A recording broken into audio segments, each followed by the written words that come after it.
Et l'invoque, il s'écrit, sauve-moi! Car tu es mon Dieu. Toi, tu dis à jumeau là, sauve-moi. Jumeau ne bouge pas. Que si on dit, quelqu'un vient pour le fusil maintenant.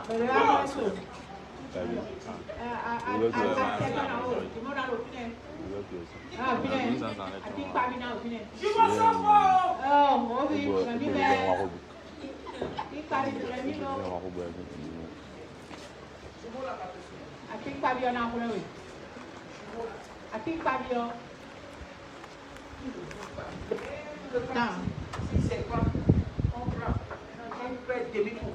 On commence à prendre marathon.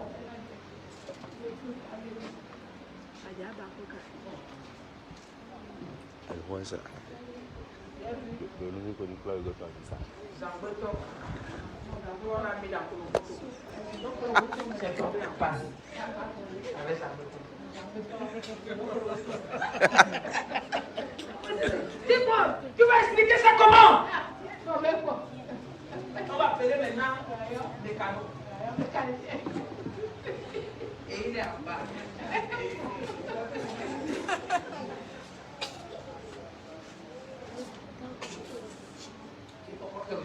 Et tu vas dans ce genre de choses. Tu dis que sauve-moi. Ça, c'est l'Égypte. L'Égypte. Continue. Il dit, ils n'ont ni intelligence, ni entendement. Comment tu peux parler à quelque chose qui n'a pas d'intelligence? Tu mets ça dans ta maison. On ne te donne pas ça fatal. Toi, tu n'as pas de Dieu là, tu peux acheter. Hey. Et on se dit que tous les 3 mois, tu dois l'amener au. C'est toi qui prends ton Dieu là maintenant. Ton Dieu est devenu car. Voiture. Pour aller faire vidange.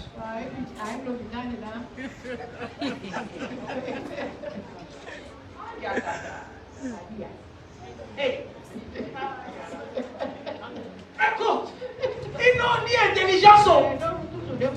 Toi, tu as jumeau dans la main. Il faut apporter un jumeau là, ici, là.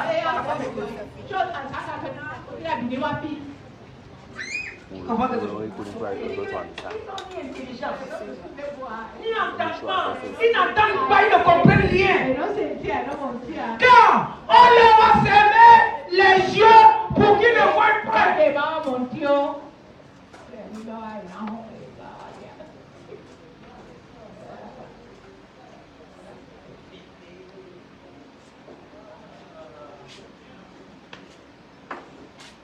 Ok. Si un jour, tu as un jumeau là dans la maison, tu as mis un jumeau ici là, avant de dormir. Amen. Le matin, tu te retrouves jumeau là, ici. Tu vas dormir dans la chambre. Tu vas pas dormir dans la chambre. Dis-moi la vérité.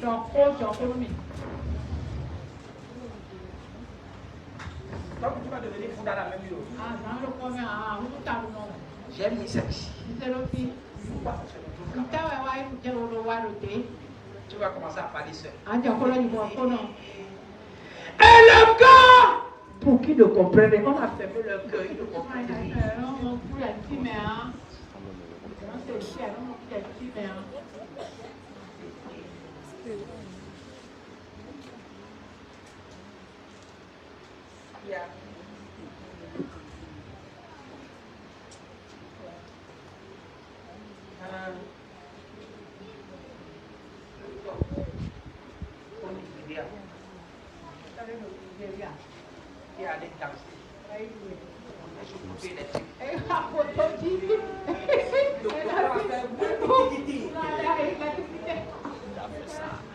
La cérémonie est finie.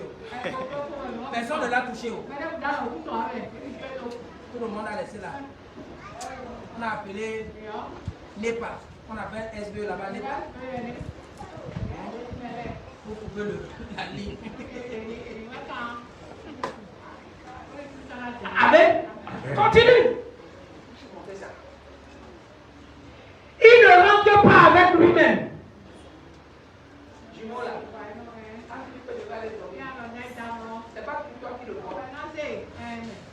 D'autres même vous oubliez votre gros jumeau au salon. À 2 heures du matin, tu dis hey! Pardon.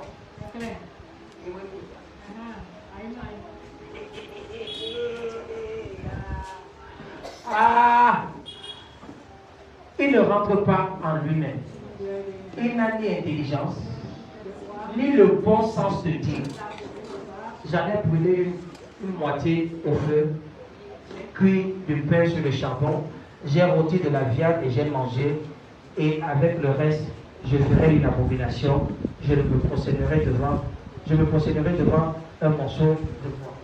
Ce que je suis en train de dire, c'est que, en fin de compte, le doudou que tu adores, le fétiche que tu adores, le jumeau que tu as mis dans la maison, ça commence à t'aliéner toi-même. Tu ne te rendras même pas compte que cette histoire-ci, j'ai acheté ça avec mon argent. C'est moi qui achète le produit, je le mets là-bas, il ne mange même pas. Je parle même, il ne comprend pas. C'est moi encore, je porte pour venir dormir à côté de moi. Je sors, je le prends. Il ne peut pas marcher. Le fétiche, c'est quoi? Le fétiche doit être notre guide. C'est lui qui doit nous diriger. Mais ça t'a déjà levé tout ça dans la tête. Amen. Après ce message-là, tu vas tomber amoureux de Jésus. Tu vas tomber amoureux de Jésus. Amen. Amen. Écoute-moi.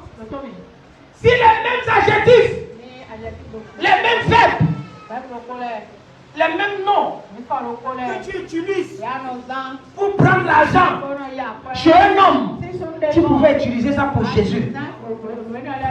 Toi devais être grand. Quand c'est un homme, tu vas dire que non, tu es ma tomate, tu es ma pastèque, tu es mon avocat, tu es mon watermelon.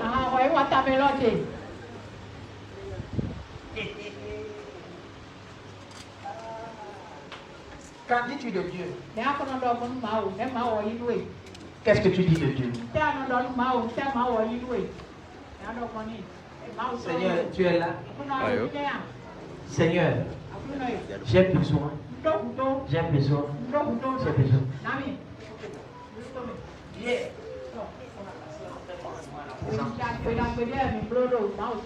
Amen. Très bon. Chaque deuxième samedi du mois. Amen. On fait 3 heures de prière et d'adoration de 18 heures à 21 heures dans la louange, dans l'adoration. Et tu vas voir. On ne vient pas prêcher. On vient l'adorer. On vient le célébrer. Amen. Yeah. Yeah. Vous avez bien fini. Hein?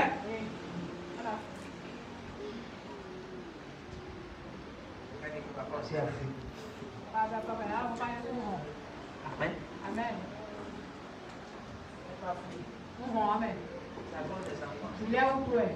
Amen. Amen. Une autre grande ici là. Prier. Sans repos, 1h30. Sans repos. Dans l'atmosphère là. Ça ne pouvait même pas donner à quelqu'un de Dieu repos ici. Parce que la présence était là. La présence était là. On n'a pas vu comment les gens ont bien dormi. Non.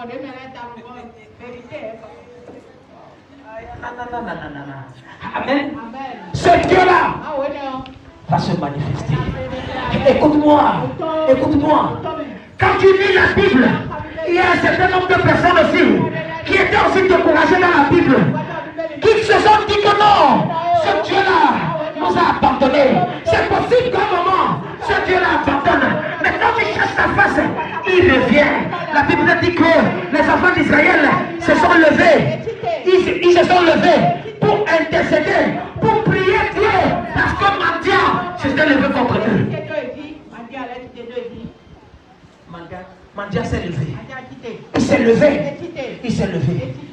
commencé à persécuter les enfants d'Israël.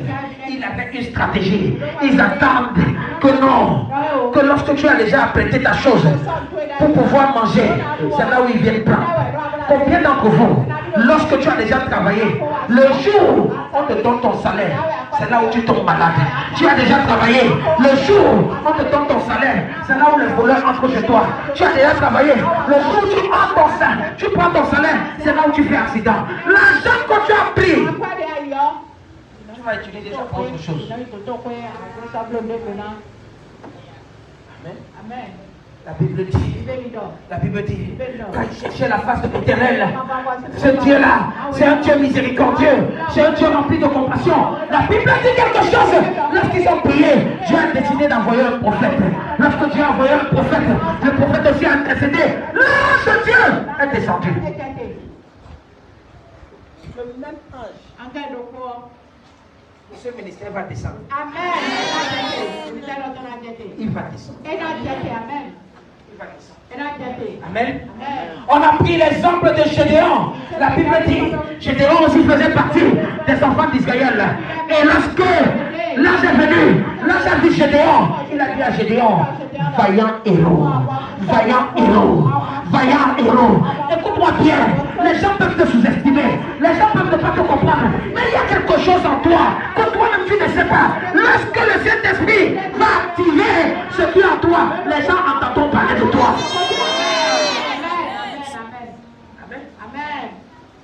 Ah, on a appelé Gédéon, vaillant héros.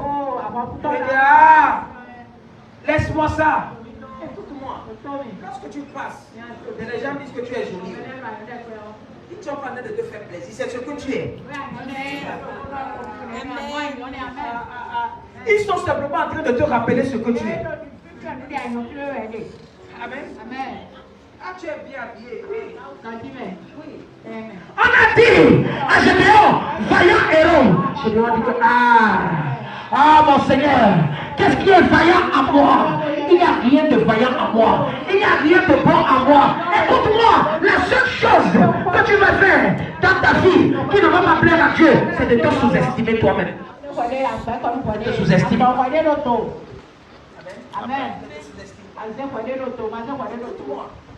Après à te donner de la valeur. Ta vie, tu es toujours en train de mendier. Parler des problèmes aux gens. Arrête ça! Tout le monde a des problèmes. Tout le monde a des problèmes. Amen. C'est ce que parler de tes problèmes aux gens. Qu'est-ce qui est vaillant avec moi? Et il a commencé à dire à l'ange, il dit ange, écoute-moi bien, où sont tous les prodiges que nos pères nous racontaient avant là? Mais pourquoi où sont ces choses-là? Pourquoi aujourd'hui là, les choses qu'on nous disait là, ça ne se passe pas avec nous? L'ange nous dit que tais-toi. Tu ne connais rien. Gédéon m'a dit à l'ange, regarde, si tu ne sais pas, ma famille est la plus pauvre de Manassé. L'ange dit tais-toi. Du fumier, je vais sortir le pauvre et je le fais asseoir entre les grands. Du fumier, je vais sortir le pauvre, j'enlève la pauvreté sur lui et je le fais asseoir avec les grands. Ne t'es pas appris cela? Il y a quelque chose en toi. Amen. Il y a quelque chose en toi. Il dit, comme tu ne comprends pas, je suis le plus petit de la famille de mon père. Je suis le plus petit de la famille de mon père. Non, je lui dis que tais-toi. Ce n'est pas une affaire d'être petit. Tu peux être petit et tu deviens commandant. Tu peux être petit, tu deviens général. Tu peux être petit et c'est toi. Ta famille entendra parler. Ne dis pas que je suis petit. Amen. Amen. Écoute-moi. Ne te sous-estime pas. Tu peux faire la montée aujourd'hui. Amen. Amen. Amen. Amen. Quelqu'un qui vendait des ceintures. Ceinture là, les ceintures là. Aujourd'hui, Il a les maisons. Jusqu'à il fait même maison quoi? Comment on appelle ça? Tout fourni là. Les meublés là. Quand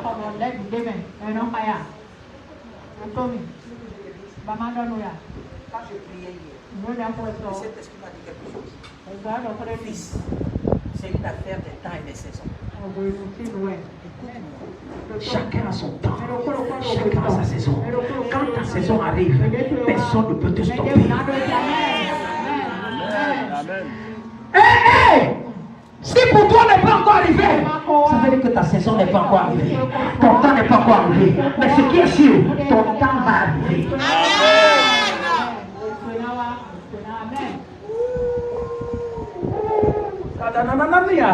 Je suis en train de finir. Amen. Fais-moi ça. Au verset 11. On va le verset 11.